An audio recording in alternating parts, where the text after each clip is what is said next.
Bienvenue à toutes et à tous.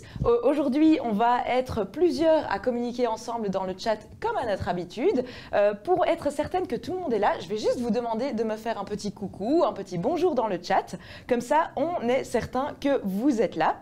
Alors, comme je le disais, on va aujourd'hui s'intéresser au secteur non marchand en Belgique, puisque sachez qu'il y a une statistique qui nous dit qu'à peu près 20%, et ça augmente au fur et à mesure des années, à peu près 20% du secteur de l'emploi en Belgique est représenté par le non marchand. Donc c'est presque une personne sur 5. Comme quoi, il est possible d'entreprendre en étant sous le format d'une ASBL, en étant dans le secteur non marchand. Alors, vous qui êtes là aujourd'hui, vous êtes probablement enthousiaste, plein de bonne volonté, vous avez des rêves, vous voulez mettre en place des initiatives, vous voulez aider votre prochain et vous vous demandez un petit peu comment faire. Et l'ASBL est une option, mais c'est vrai que c'est pas forcément facile puisqu'il y a tout un cadre légal, il y a tout un tas de restrictions qu'il faut respecter.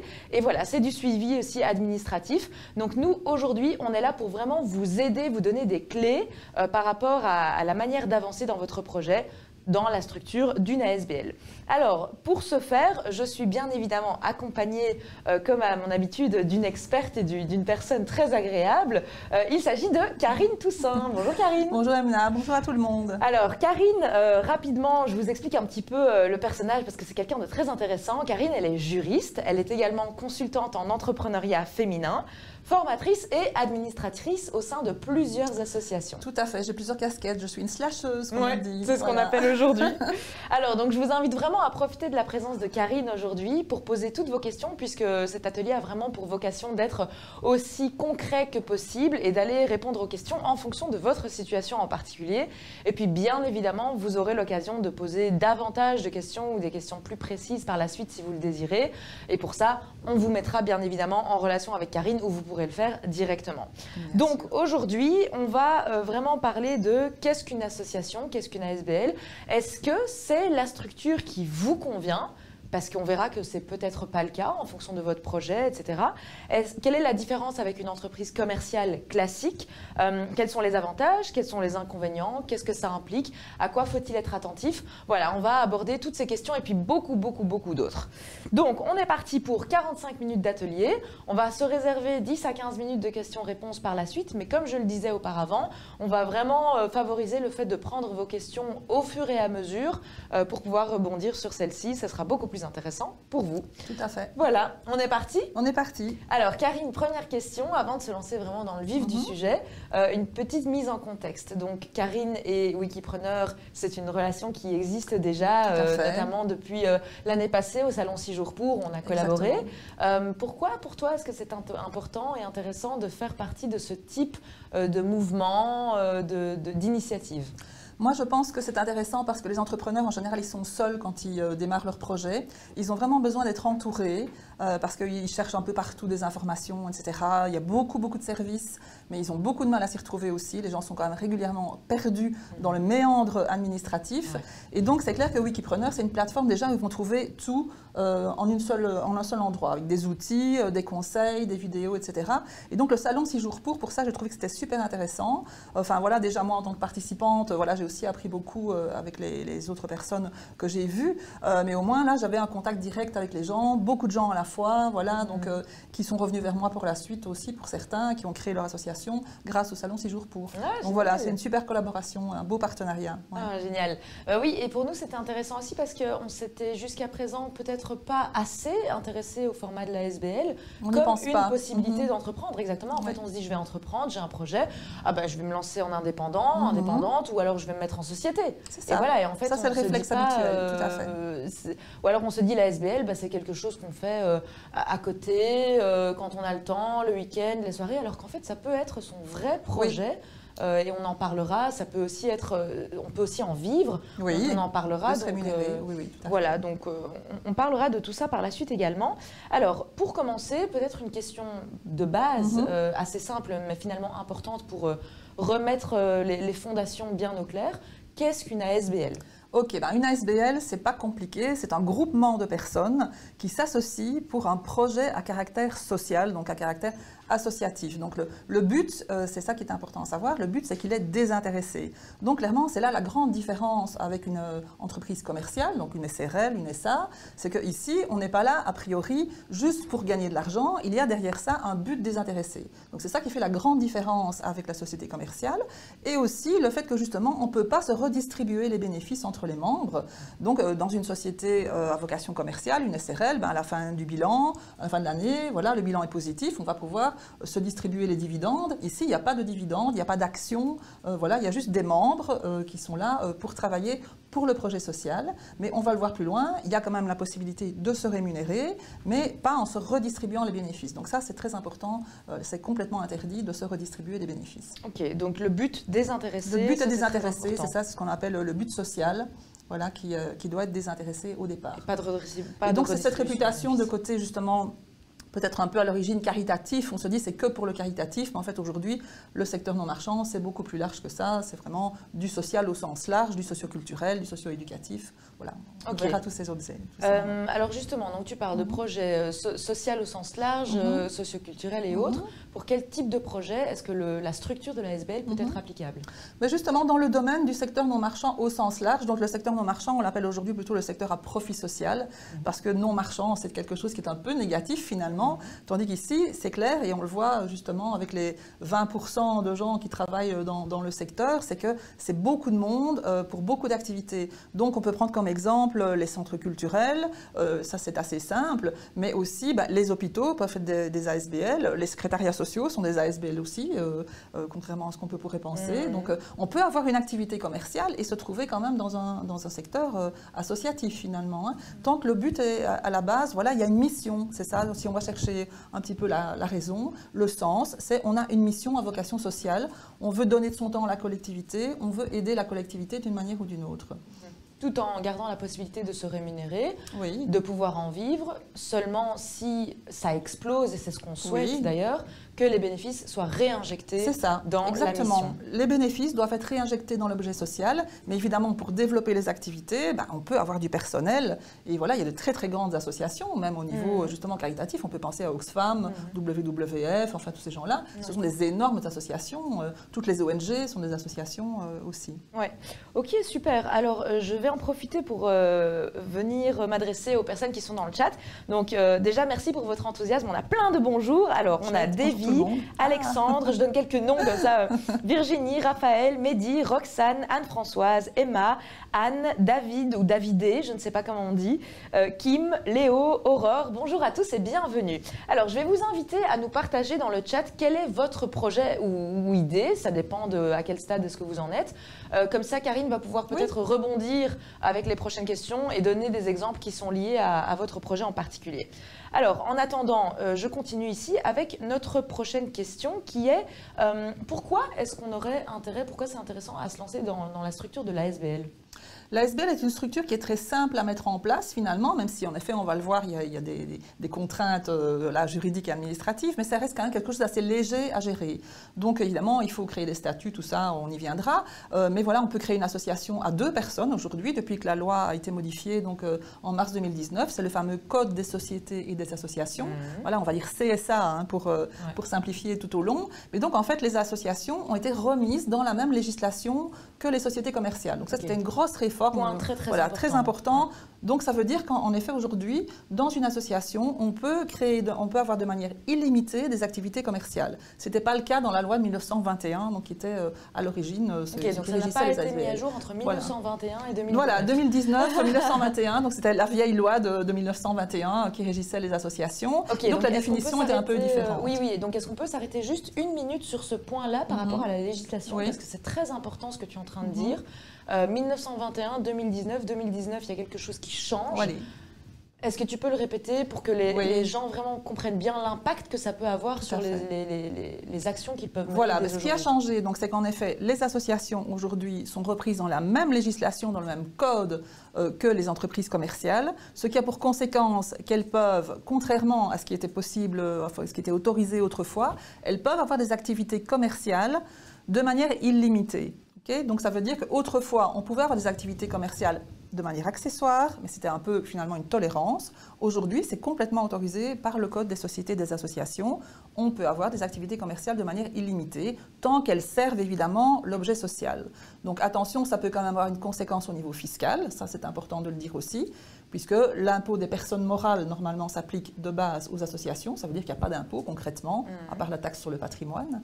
Mais par contre, on pourrait éventuellement passer dans l'impôt des sociétés si les activités commerciales deviennent très, très importantes par rapport à l'objet social. Donc, s'il y a un déséquilibre. Et bon, ça reste quand même à voir. On y reviendra voilà, juste après le régime fiscal. Ouais.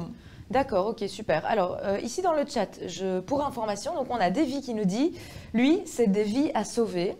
Oui, des vies, c'est des vies à sauver. C'est quelqu'un que j'accompagne. Ah bah voilà. Oui. Donc formation en secourisme pour enfants, ados et adultes.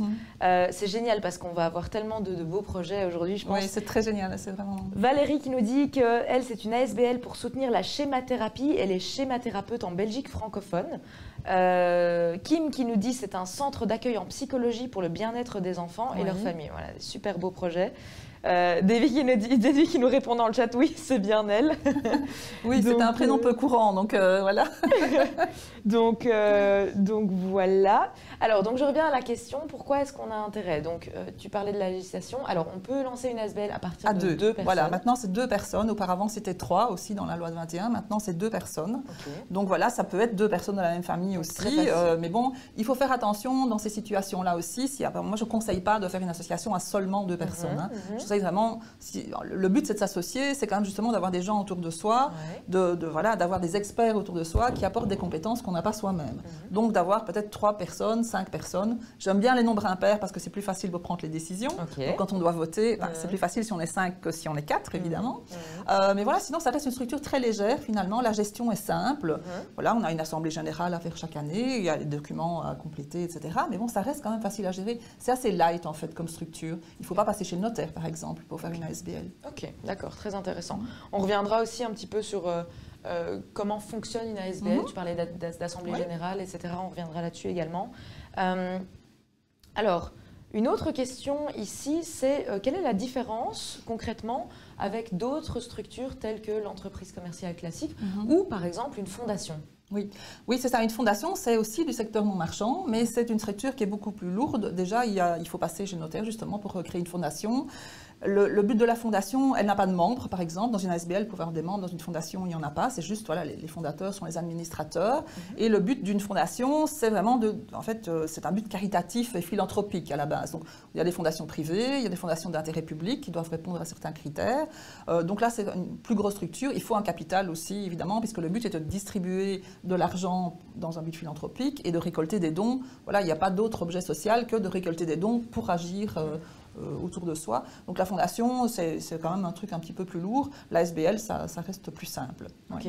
En termes de membres, donc tu parlais de membres fondateurs et autres, de quoi est constituée une ASBL? Donc il y a des membres, fondateurs, effectifs et autres. Est-ce que tu peux nous clarifier un petit peu tout ça? Tout à fait. Donc à la base, on va avoir les membres effectifs qui sont les membres fondateurs. Donc ça, ce sont les gens qui portent le projet en fait. C'est ceux qui se sont réunis pour décider, voilà ce qu'on voudrait faire, voilà l'objet social. Comme Davy par exemple, qui nous dit, moi je voudrais mettre en place des formations en secourisme pour les familles, pour les enfants dans les écoles. Le projet, c'est ça, la mission, c'est ça. Okay. Alors après, donc, ce sont les fondateurs qui vont se rassembler dans une assemblée générale constitutive pour créer l'association, donc pour mettre en place les statuts concrètement.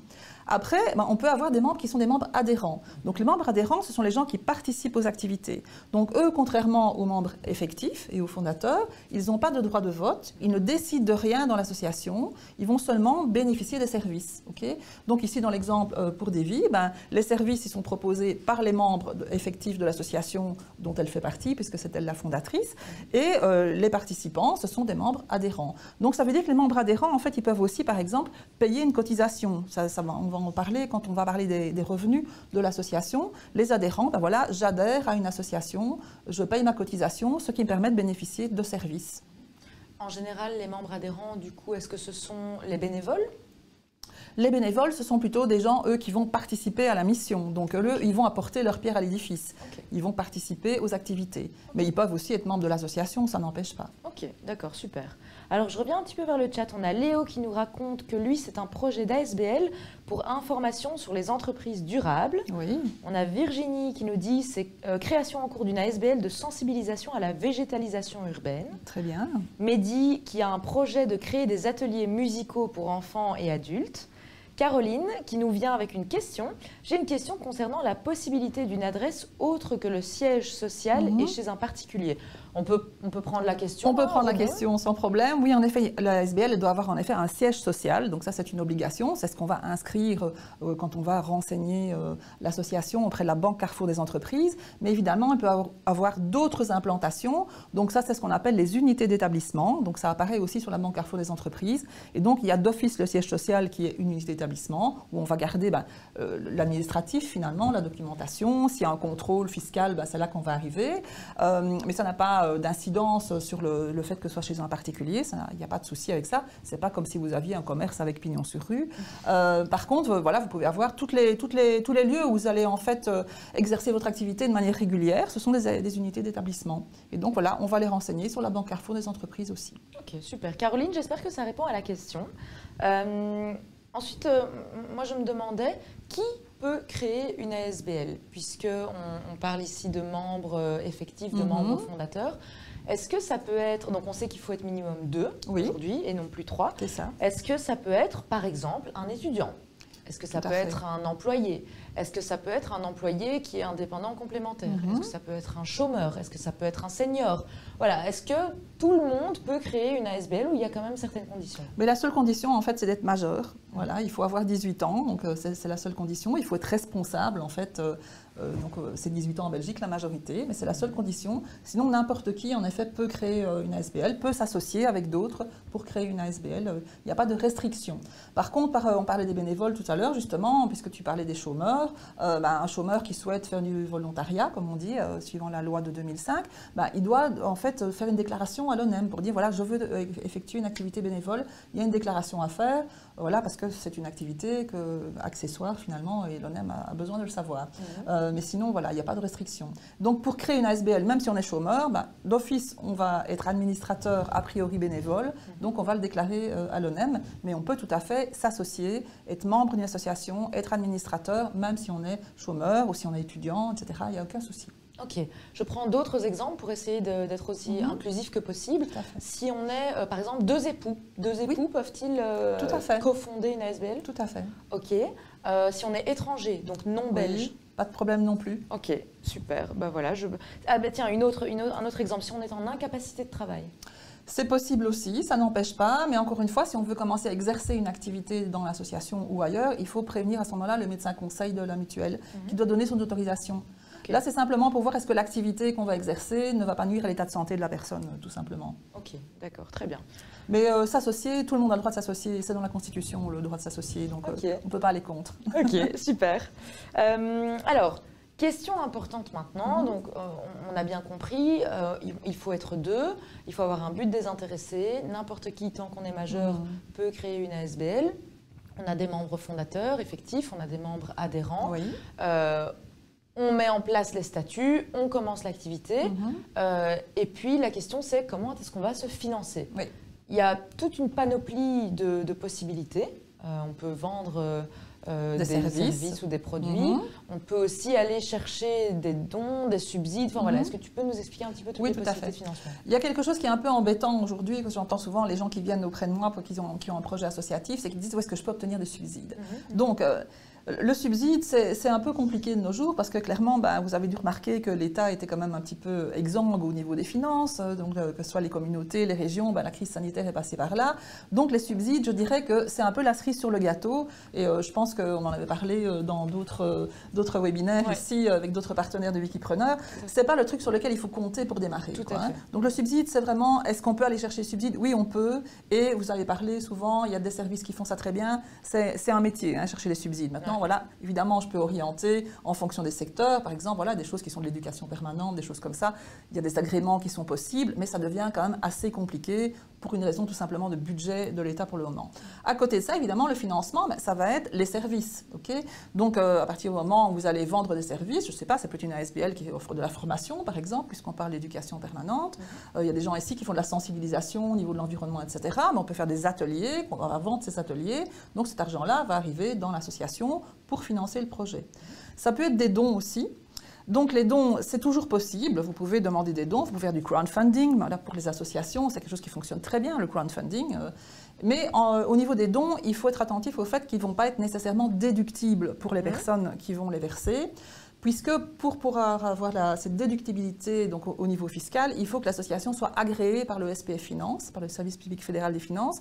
Et donc, il n'y a que certains domaines qu'on peut agréer. Par exemple, si vous ouvrez un refuge pour animaux, OK, vous pouvez agréer. Si vous faites de l'aide aux personnes handicapées, c'est bon. Si vous faites quelque chose de culturel, c'est bon. Mais il y a il faut vraiment rentrer dans le cadre de ce qui est possible au niveau de l'agrément. Donc ça, si ça vous intéresse, vous pouvez me demander des renseignements par la suite. Mais voilà, c'est le SPF Finance qui amène cet agrément. Sinon, clairement, ce sont les produits, les services, les activités qui vont nourrir, qui vont apporter les biens. Mais on peut aussi recevoir parfois des dons de personnes, ça peut arriver, des personnes qui n'ont pas d'enfants, qui disent, voilà, dans mon testament, je veux donner mon argent à cette association, par exemple. Pour la déductibilité des dons, on peut passer aussi peut-être par un compte de projet. Ça, c'est la Fondation Roi Baudouin qui va alors s'occuper d'être l'intermédiaire pour récolter des dons. À ce moment-là, la déductibilité fiscale, à partir de 40 €, est possible. Donc ça, c'est pour des projets plus spécifiques avec la Fondation Roi Baudouin. Donc si on ne peut pas être agréé soi-même, on peut essayer via le compte de projet. Ok, on va revenir de nouveau sur cette question du régime fiscal, d'autant plus qu'on a une question ici de Caroline qui nous demandait est-ce qu'il y a des taxes ou des contrôles qui en découlent on peut peut-être tout de suite aller sur ce sujet-là. Donc le régime fiscal, comment ça se passe? Souvent, c'est vrai qu'on se dit, tiens, j'ai envie de faire un don ou j'ai envie de demander des dons. Mais les gens se disent, oui, mais est-ce que c'est déductible fiscalement? Ça serait mieux. Comment ça se passe à ce niveau-là? Justement, c'est déductible à partir du moment où on est agréé ou bien via un compte de projet, mais ce n'est pas déductible de manière automatisée. Par contre, au niveau fiscal pour l'ASBL elle-même, donc l'ASBL, c'est une personne morale, c'est comme une société. Mais donc, comme je disais, il y a cette distinction encore entre l'association et la société commerciale. La société commerciale, c'est l'impôt des sociétés, d'office, qui est toujours plus intéressant, on l'a vu aussi précédemment, que d'être indépendant en personne physique. Donc, ça peut être intéressant de faire une société commerciale, toujours. L'ASBL, a priori, il n'y a pas d'impôt à payer. Donc, c'est l'impôt des personnes morales, ça veut dire qu'il n'y en a pas, en fait. On va rentrer une déclaration d'impôt chaque année, il faut le faire, mais on va inscrire dessus, mais en fait, les cases seront vides, sauf l'impôt, la taxe sur le patrimoine. Donc, si on possède un patrimoine immobilier, etc., ou mobilier, qui est de l'ordre de plus de 25 000 €, si je me souviens bien, là, il y a une petite taxe sur le patrimoine, qui n'est pas très importante. Okay.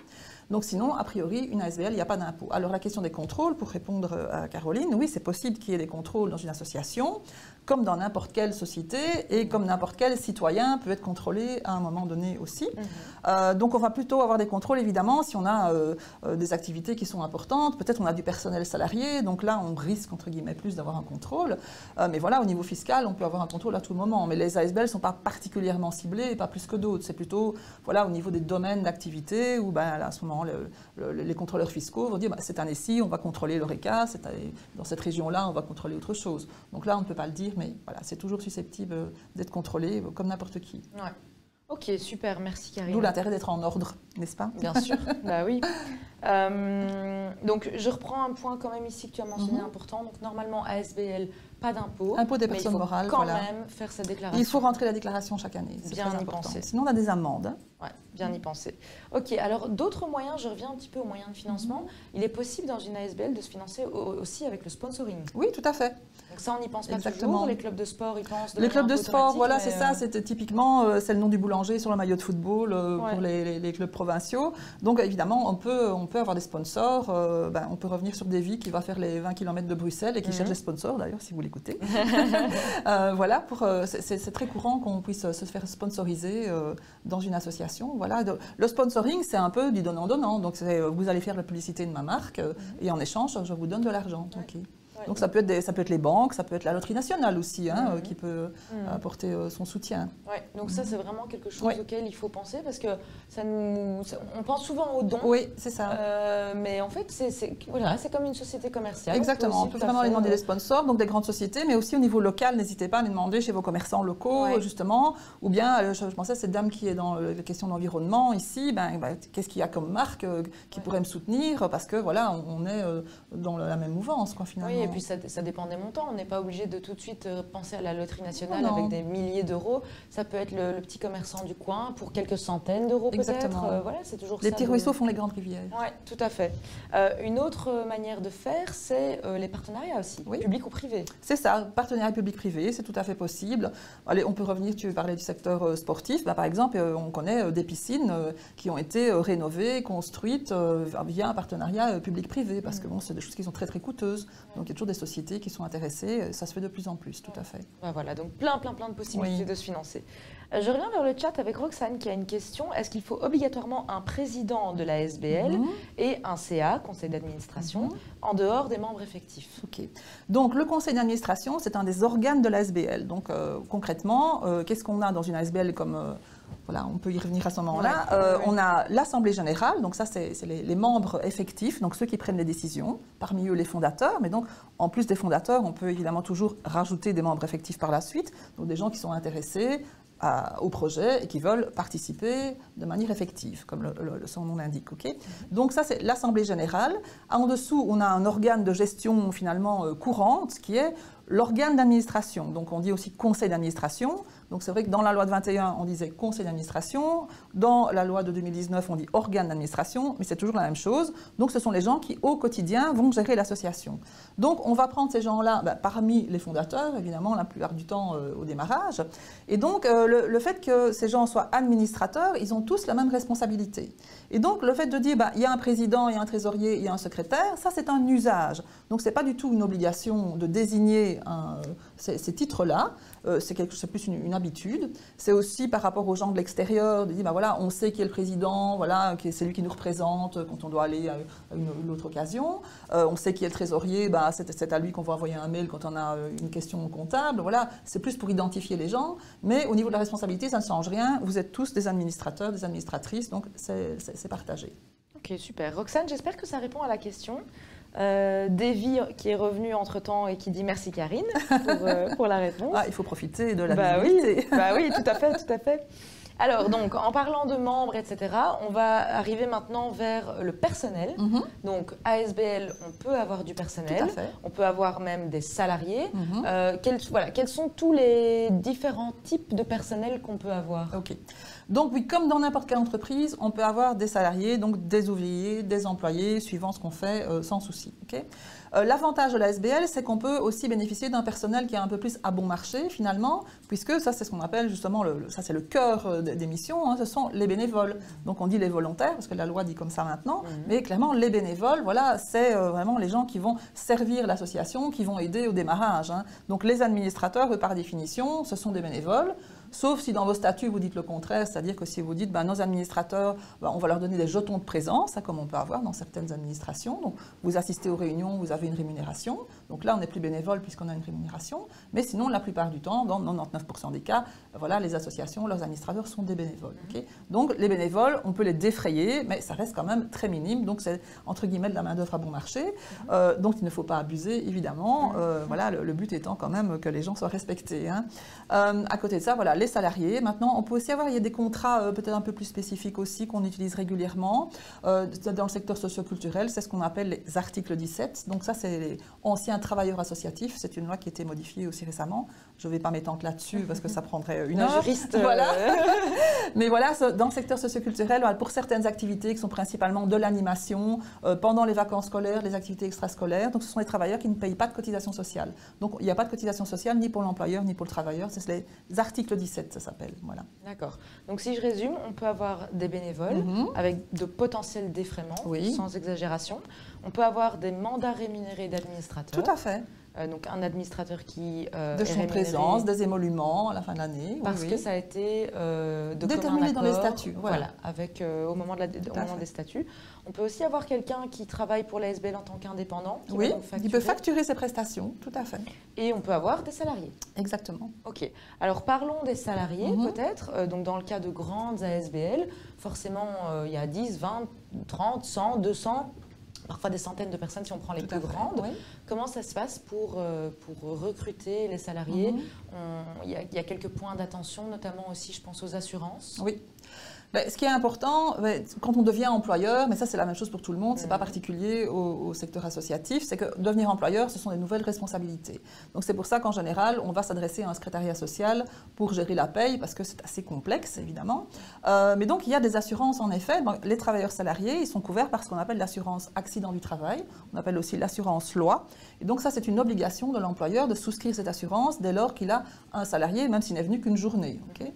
Donc ça, c'est toujours important. Donc, dans les assurances, il y a aussi l'assurance responsabilité civile de l'association qui doit être souscrite tout de suite aussi. Ouais. Voilà, parce que si vous causez un dommage à quelqu'un dans le cadre des activités, il faut que ça soit couvert, sinon quand même des grands risques à ce niveau-là. Ouais. Si vous avez des événements réguliers, on peut parler, voilà, les centres culturels aussi, si vous avez des bâtiments qui sont ouverts au public, il y a aussi une responsabilité civile spécifique, la RC objective.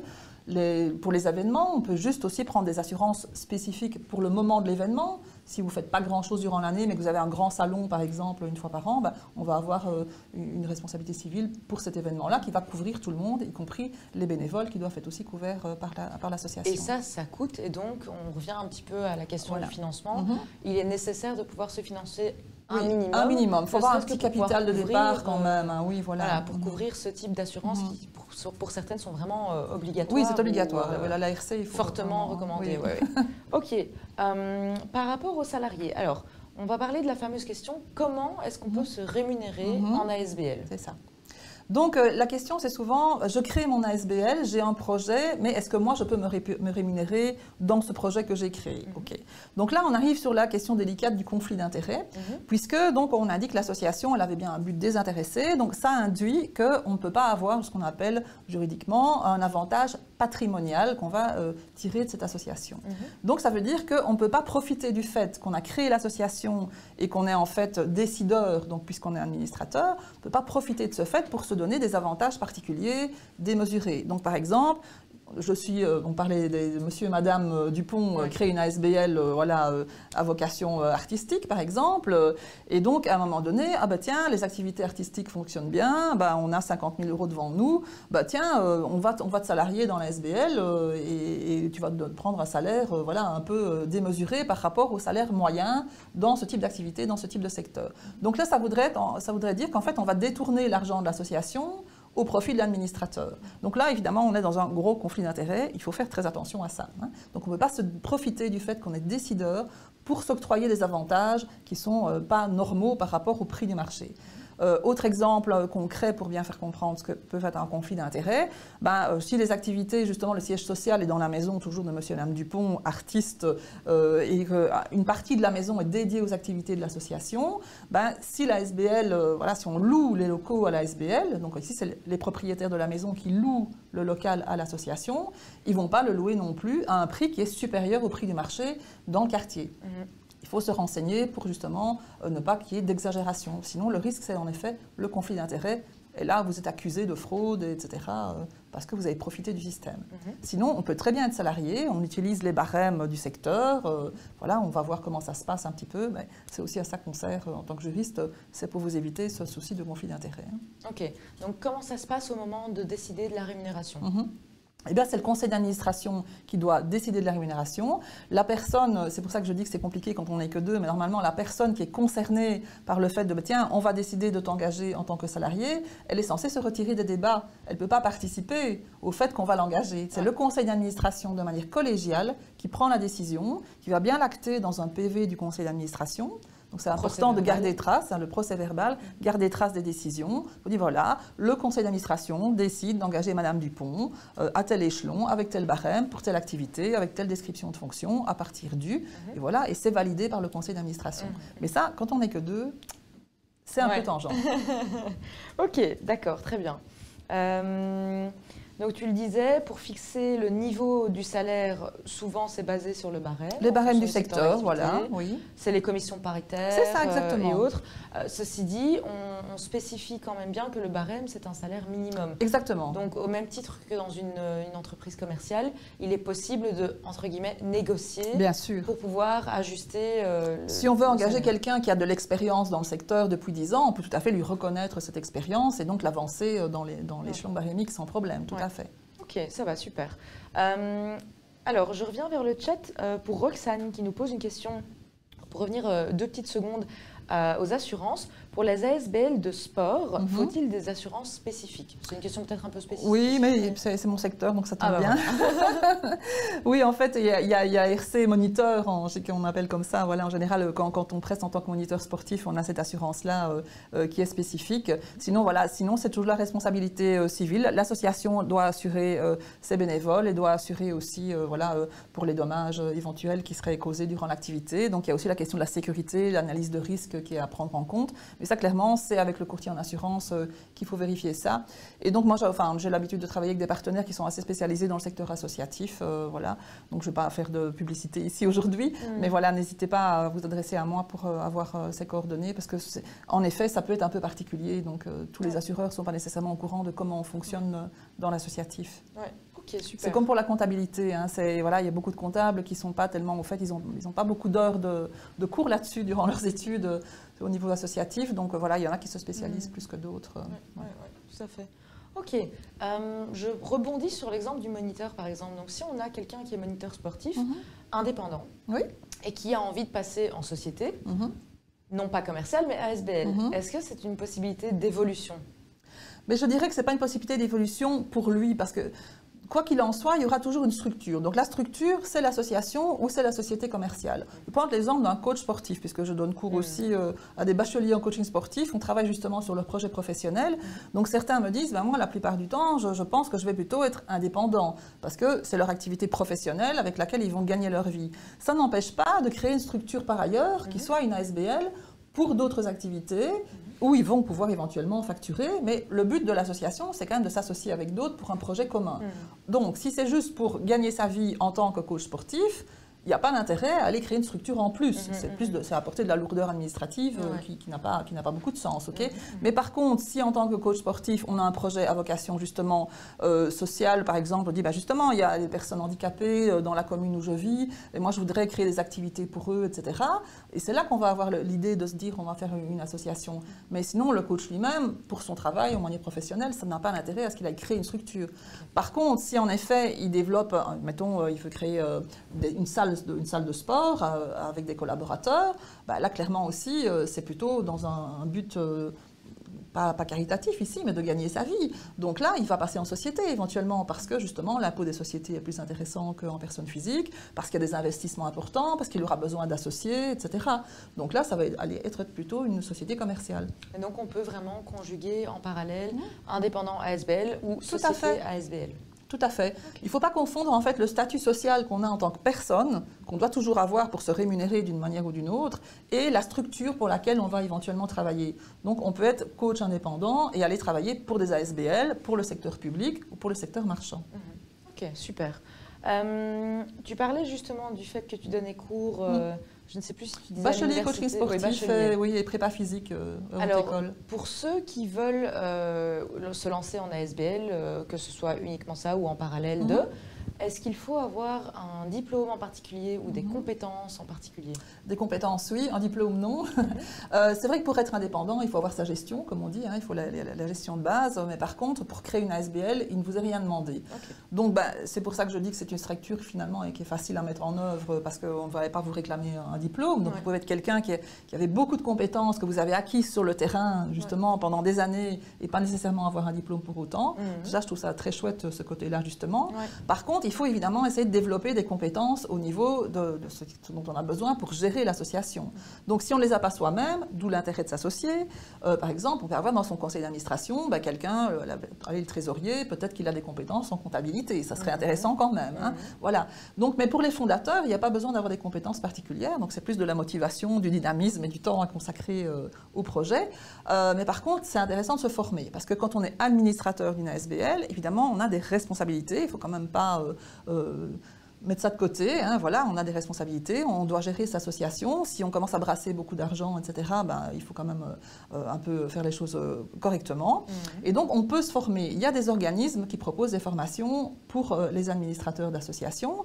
Donc, si on reste dans le domaine sportif, là, la fédération où je travaille, l'AES et l'AISF, il y a des formations pour les dirigeants de clubs, pour les dirigeants de fédérations sportives, pour les gestionnaires de centres sportifs. À côté de ça, de manière plus générale, il y a par exemple la plateforme francophone du volontariat, qui est un organisme qui est reconnu par la Fédération Wallonie-Bruxelles, qui offre des formations aussi pour les administrateurs, qui sont vraiment tous azimuts, qui sont vraiment très très chouettes, et en même temps c'est souvent gratuit ou très bon marché. Donc voilà, il y a plein d'organisations qui font des formations. Je trouve que c'est intéressant de se former quand même, au moins au minimum sur le côté juridique des choses. Voilà. Okay. Même si on peut être accompagné, voilà, c'est clair que c'est ce que je fais, j'accompagne les administrateurs aussi, mais voilà, se former sur tous ces aspects-là, y compris aussi la communication. Hein, voilà, c'est ton métier. Oui, tout à fait. Oui, donc encore une fois, la structure de la SBL est une structure très légère et donc très facile, très intéressante et accessible. C'est accessible. À tout le monde, hein, j'ai envie de dire. Ok, super. Donc intéressant de se former, mais intéressant aussi de bien s'entourer. De bien s'entourer, voilà. D'où des wikipreneurs, des 18-19, des 18-90 en Wallonie, des structures, des juristes, des comptables, des assureurs, voilà. Mais comme pour n'importe quel projet entrepreneurial, c'est ça. Hein. Voilà, c'est pas parce qu'on est dans le secteur à profit social qu'on ne doit pas être professionnel. Ça, c'est quelque chose sur lequel il faut insister. C'est pas parce que c'est une petite ASBL qu'il ne faut pas faire les choses bien et en respectant la loi. Tout le monde doit respecter la loi. Même si on fait quelque chose de caritatif, on peut aussi vous tomber dessus si vous faites des bêtises. Oui. Alors justement, donc il y a beaucoup d'avantages. Il y a tout de même des contraintes à respecter. À qui est-ce qu'on doit rendre des comptes? Voilà. En fait, on doit rendre des comptes à soi-même finalement, c'est-à-dire à l'Assemblée générale. Donc voilà. Donc les fondateurs de la SBL, les fameux membres fondateurs, les membres effectifs, doivent organiser donc chaque année une Assemblée générale. Donc dans les 6 premiers mois de l'exercice, pour justement présenter les comptes. Donc on va présenter les comptes de l'année précédente, on va présenter évidemment la plupart du temps un rapport d'activité, qu'est-ce qu'on a fait dans l'association l'année précédente, donc les comptes importants, le budget aussi de l'année en cours qu'il faut faire valider par l'Assemblée générale. Donc voilà, c'est pour ça qu'on aime bien en général avoir un peu plus de gens dans l'Assemblée générale qu'on a de gens dans le conseil d'administration qui est la gestion quotidienne. Et c'est vrai que ça, c'est quelque chose qui a changé avec le CSA. Donc, autrefois, dans la fameuse loi de 21, il était dit qu'il fallait avoir au moins une personne en plus dans l'Assemblée générale que dans le conseil d'administration. Le but étant de faire valider ce qu'on a fait par une personne qui est extérieure. Donc ça, c'est ce qu'on appelle la bonne gouvernance. Dans le CSA, cette règle est tombée. Donc ça veut dire qu'on pourrait avoir en effet 4 personnes qui créent une association et ces 4 mêmes personnes qui sont dans le conseil d'administration. Ça veut dire que là, c'est quand même un petit peu bizarre. Ça veut dire qu'on va se donner des charges à soi-même lors de l'Assemblée générale. On va dire, OK, nous avons bien travaillé. C'est pour ça que je trouve que c'est mieux en termes de gouvernance d'avoir plus de monde dans l'Assemblée générale que ce qu'on a dans la gestion quotidienne. Et donc voilà, ça, cette obligation, Assemblée générale, 1 fois par an. Assemblée générale ordinaire. On peut avoir des assemblées générales extraordinaires quand il y a des décisions à prendre qui sont particulières. Quand on veut par exemple modifier les statuts, c'est toujours l'AG qui le fait. Mais sinon, rendre des comptes, pas particulièrement, sauf en cas de contrôle. Sinon, déposer ces comptes quand même chaque année après l'Assemblée générale, on va les déposer au greffe du tribunal de l'entreprise. Donc ça ne coûte rien pour les petites associations, puisqu'on ne doit pas passer par la Banque nationale, on dépose au greffe. Mais sinon, il n'y a pas d'autres obligations. La déclaration d'impôt, comme on l'a dit tout à l'heure, mais sinon, c'est tout. Ok, d'accord, très bien. Les obligations peuvent dépendre aussi du type d'ASBL, notamment la taille? Oui, c'est ça, c'est par rapport à la comptabilité, justement. Donc, une petite ASBL va tenir une compta simplifiée et va pouvoir déposer ça. C'est en fait un journal des recettes et des dépenses et un état du patrimoine. Donc, ça, c'est un petit modèle qui est fourni par le SPF Justice, que je fournis aussi aux personnes que j'accompagne. Et donc, ça, on dépose les comptes au greffe du tribunal de l'entreprise. Il suffit de les envoyer.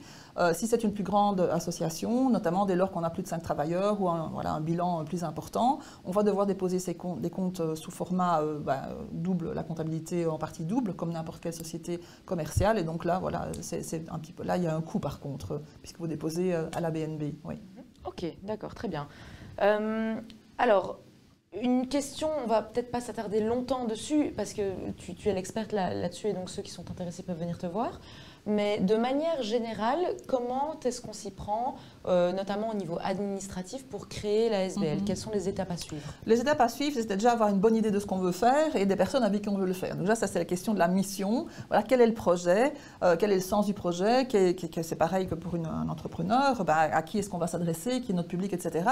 Donc on va se réunir et discuter de ce qu'on veut faire et essayer de trouver les personnes qui vont adhérer au projet. Donc l'important, c'est de s'associer. Et là, Xavier Deporteur insiste aussi toujours là-dessus. Là, on fait des pactes d'associés dans des sociétés commerciales. Ici, en effet, c'est des gens avec qui on va travailler en un projet commun. Donc, il faut être sur la même longueur d'onde. Il faut bien réfléchir à la mission. Donc ça, je dirais, c'est le préalable. Une fois qu'on a mis ça au propre dans sa tête, on va le mettre sur papier. Et donc ça, c'est la création des fameux statuts. Okay, donc avec l'objet social, avec le but, quelle est la mission, qu'est-ce qu'on va faire, et les activités qui en découlent.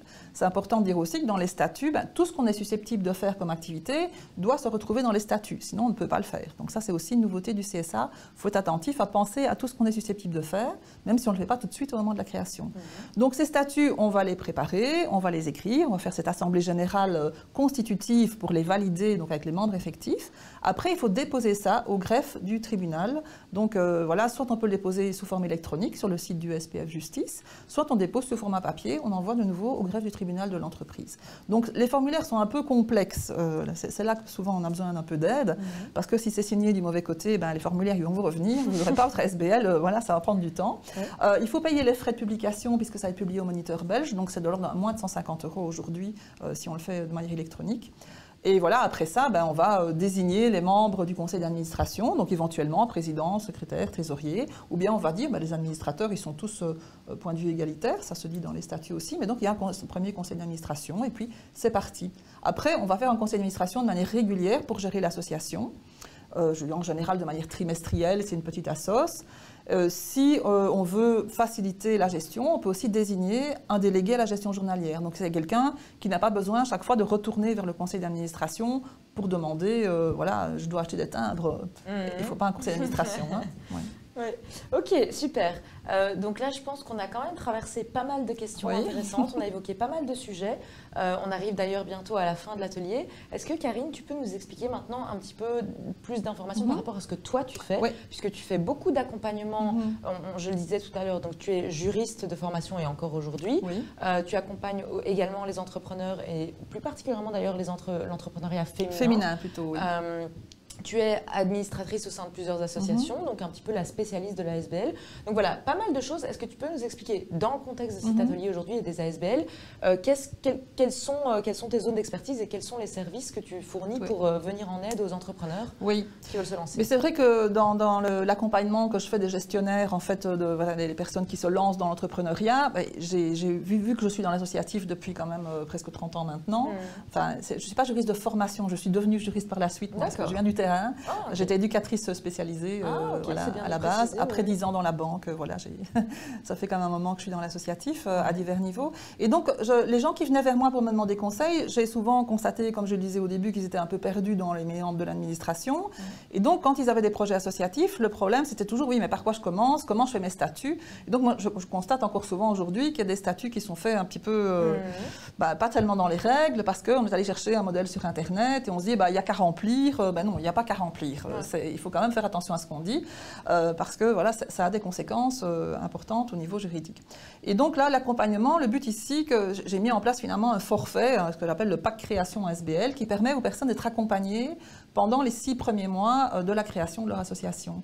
Donc, la réunion finalement de l'AG constitutive, on va en parler avant, on va justement déterminer ensemble quelles sont les missions, quelles sont les activités. Je vais peut-être essayer de mettre le point sur, attention, vous n'avez peut-être pas pensé à ça, attention, il y a ceci, il y a cela. Et donc, je vais les aider à créer leur statut. Donc, on va créer ce projet de statut ensemble. Donc ça, c'est important, c'est une première rencontre. On se parle en général, ça dure bien 2 heures, parce que voilà, il y a beaucoup de choses à brasser là-dedans. Comment est-ce qu'on veut gérer la SBL aussi? Comment est-ce qu'on va gérer les majorités? Est-ce qu'on donne des procurations, etc. Donc ça, c'est le but de la création, cette première réunion. Après, ben voilà, je vais rédiger les statuts, voilà, proposer le projet. Et quand on est OK, à ce moment-là, l'AG se constitue. Je fais le PV de l'Assemblée générale avec eux. Et puis, je m'occupe de la publication. Donc, c'est moi qui envoie au greffe les documents. Je le fais de manière électronique parce que ça coûte moins cher pour les gens. Voilà, avec YGreffe. Et donc, l'avantage avec YGreffe, c'est qu'on a tout de suite son numéro d'entreprise. Donc, dès lors que j'ai posté les documents sur le site du SPF Justice, dans l'heure, on a son numéro d'entreprise. La SBL, elle existe. La personne morale, elle existe. Donc, ça, c'est vraiment très chouette. Alors, après, ben, c'est toute une série de documents et de mails que je vais envoyer aux gens pour dire, voilà, comment est-ce qu'on va gérer les bénévoles, la comptabilité, voilà comment on va faire, comment on va gérer son conseil d'administration, toutes ces instances, etc. Donc, je fournis des documents, évidemment, et j'accompagne pendant 6 mois pour tous les conseils, donc par mail, par téléphone, de manière voilà, illimitée, entre guillemets, pendant les 6 premiers mois de l'accompagnement. Et tout ça à un tarif oui. Très intéressant, je trouve. Ben, moi, j'ai fait un package, donc je demande 600 €, voilà. Ce qui est vraiment très intéressant. Oui, mais bon, c'est aussi ma contribution. Ben voilà, en tant que personne investie voilà. dans l'associatif, dans le caritatif, tout à fait. Et alors, pour ceux qui sont restés jusqu'ici, et je le précise, je n'ai plus accès au chat, malheureusement. Donc, si vous avez encore des questions, vous êtes vraiment les bienvenus pour nous contacter par email, à l'adresse ou pas, avec tous les canaux habituels de Wikipreneur. Mais donc ne vous étonnez pas si je ne réponds pas. En revanche, nous, on est toujours bien avec vous. Ce que je disais, c'est que pour ceux qui sont encore là, déjà, bravo de vous investir à ce point dans votre projet, de prendre le temps d'écouter et d'aller chercher des informations auprès d'experts. Eh bien, pour ça, on a une petite récompense. Oui. Qui est, vas-y Karine. Oui, voilà, mais au lieu d'un accompagnement de 6 mois, j'offre 9 mois d'accompagnement. Donc, le temps de mener votre bébé à terme. Voilà. Voilà, c'est ce que j'avais fait pour le salon 6 jours. Voilà, je prolonge pour les gens qui viennent via Wikipreneur. Ben voilà, donc 9 mois d'accompagnement pour lancer son ASBL de manière accompagnée, vraiment bien, correctement. En fait, on ne loupe absolument rien et c'est fluide et c'est facile. Ça. Et oui, et les partenariats aussi, je ne l'ai pas dit, mais c'est le fait que moi j'ai quand même un grand réseau maintenant depuis le temps. Ouais. Et donc, en dehors de Wikipreneur, j'ai évidemment d'autres partenaires, comme je disais, des assureurs, mais aussi au niveau de votre informatique, de pouvoir avoir justement des logiciels à prix réduit, etc. Donc, voilà, il y a tout ce dont vous avez besoin pour démarrer votre activité, donc que ce soit de côté associatif ici aujourd'hui, mais aussi voilà, pour les entrepreneurs et les entrepreneuses plus particulièrement qui veulent monter des projets, voilà, j'accompagne. Ouais, c'est vraiment formidable. Et pour ceux qui ont déjà une ASBL existante, oui. Tu as quand même énormément de connaissances et d'expertise. Est-ce que tu peux aussi les accompagner d'une manière ou d'une autre? Bien sûr, c'est ça. Voilà, il y a toujours le côté service juridique de base. Donc ça, j'ai aussi des gens qui viennent vers moi en disant, ben oui, je me rends compte que les statuts justement, ils sont pas en conformité, puisque pour 2024, attention, si vous avez une association qui est un peu âgée, il faudra vérifier si vos statuts sont bien en conformité avec le nouveau code des sociétés et des associations. Donc ça, c'est de la révision de statuts. Ben ça en fait aussi. Maintenant, si vous avez des questions particulières par rapport à l'engagement personnel, par exemple, voilà, moi je suis aussi administratrice dans un secrétariat social spécialisé dans le secteur non marchand en partenariat avec l'UCM. À ce moment-là, voilà, ça s'appelle Top RH, comme ça vous avez la pub, vous pouvez aller voir. Et donc on travaille pour les petites associations qui ont moins de 20 travailleurs. Donc c'est aussi ça, je dois engager du personnel, comment je fais, ça peut être ça, ou bien j'ai des bénévoles, comment je dois les gérer, de quels documents est-ce que je dois voilà, me munir, etc. Donc toute la gestion de votre personnel, c'est tout le côté droit social, droit du travail et droit des associations, en fait, c'est ça mon domaine d'expertise, en effet. Ouais. Ben voilà, ben je pense qu'on arrive à la fin. Ben voilà, merci. C'est toujours trop court. Merci beaucoup Karine pour toutes ces informations, c'est extrêmement riche et en plus, je peux vous dire qu'on n'a pas abordé tous les sujets parce qu'il y en a beaucoup et c'est vraiment des sujets très intéressants.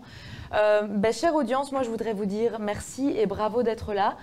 Pour ceux qui sont là de manière récurrente, vous le savez, il y a des ateliers à peu près une fois par mois. On aborde plein de sujets différents. Aujourd'hui, c'était l'entrepreneuriat sous le plan de l'associatif, du caritatif. Donc pour résumer, il est possible d'entreprendre sous la structure de la SBL.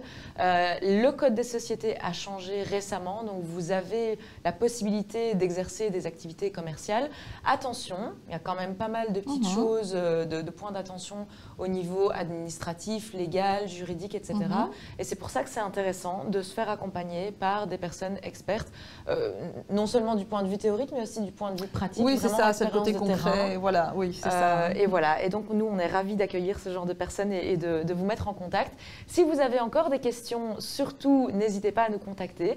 Vous connaissez les canaux habituels, le site web wikipreneur.be, les groupes Facebook, l'adresse info@wikipreneur.be et ainsi de suite, etc. Et on se fera une joie de vous mettre en contact. Pour ceux qui continuent de nous suivre, eh bien, sachez que de nouveau sur le site, vous retrouvez plein d'autres initiatives qui sont mises en place pour faire avancer les entrepreneurs, puisque c'est ça la mission de Wikipreneur, notamment un bootcamp en vente, puisque vous avez, que ce soit en entreprise commerciale ou en ASBL, si on a un produit ou un service à vendre, il faut le vendre. Ou qu'on veut aller même chercher des partenariats ou aller chercher des financements, il faut savoir vendre son projet. Et donc on a beau avoir le plus beau du monde, si on ne sait pas vendre, ça ne fonctionnera pas. Le bootcamp en vente existe pour ça, et donc vous pouvez aller jeter un coup d'œil sur le site. Et une fois que tout ça est mis en place et que vous avez commencé à vendre, eh bien c'est important de pouvoir suivre aussi sa trésorerie, ses finances, son budget. Et là aussi, il y a un bootcamp qui existe, qui est le bootcamp en gestion, qui va vraiment vous aider à travers d'exercices pratiques à prendre possession de la gestion financière de votre entreprise, qu'elle soit commerciale ou ASBL. Super important, le comptable, un partenaire à ne pas négliger. Tout à fait, tout à fait. Voilà, donc nous, il ne nous reste plus qu'à vous dire merci pour votre présence. À tout bientôt et on vous souhaite beaucoup de succès dans tous vos projets entrepreneuriaux. À bientôt. Au revoir.